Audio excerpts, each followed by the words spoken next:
మనం సంపాదించిన డబ్బంతా ఒకే దగ్గర పెట్టి దాన్ని పొదుపుగా వాడాలని ఆలోచనలో ఉంటారు కొందరు. అలా చేయకుండా నీ దగ్గర ఉన్న డబ్బుని ఒకేసారి మొత్తంగా కాకుండా కొంత ధనాన్ని ఏదైనా వ్యాపార రంగంలో ఇన్వెస్ట్ చేస్తే నీవు ఆ వ్యాపార రంగంలో ఎదగడానికి ఇంకా ఆ డబ్బు తోడ్పడుతుంది.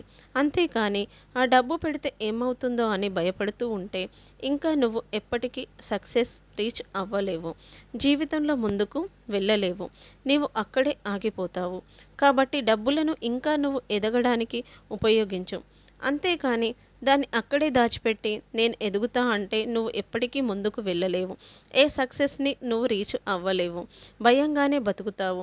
ధైర్యంగా ముందుకు వెళ్ళలేవు. కావున భయాన్ని వీడి కొంచెం తెలివిని ఉపయోగించు. మందబుద్ధిగా కాకుండా బుద్ధిమంతుడిలా ఎలా చేస్తే బావుంటుంది? ఆ డబ్బులు ఎక్కడ ఇన్వెస్ట్ చేస్తే బావుంటుంది? ఎలా చేయాలి అని ఆలోచించు.